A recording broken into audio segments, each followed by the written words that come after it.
सबके सामने आ गया तू अपना ही नाटक कर रहा है। तेरे पूरा सच बोलूंगा मैं। जो तूने बोला सब किया मैंने। नाम मैंने खराब किया। चैलेंज साबित सबके सामने मैंने किया था नंदिनी वाली बात है। इसलिए मैंने पूरी लेकिन सच ये अपनी लाइफ में वापस लेके आना चाहता था, उसे अपना बनाना चाहता था। आगे आने वाले एपिसोड और भी धमाकेदार होने वाले हैं। जी हाँ दोस्तों, दरअसल नील युवराज की कॉलर पकड़कर उसे थप्पड़ लगा देता है और कहता है कि सब कुछ सच तुम्हारा सबके सामने तो आ ही चुका है, फिर भी तुम झूठ क्यों बोल रहे हो। तभी रीति रिवाज गुस्से में आकर सब कुछ ही उगल देता है। तेजस्विनी की कोई भी गलती नहीं थी। हाँ, तू जो बोल रहा है वो सब कुछ सच है।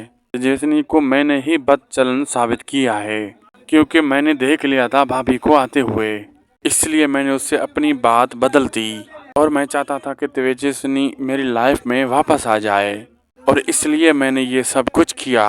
अब आके देखना मजेदार होगा, क्या कातिल रीति रिवाज ही है या और कोई है।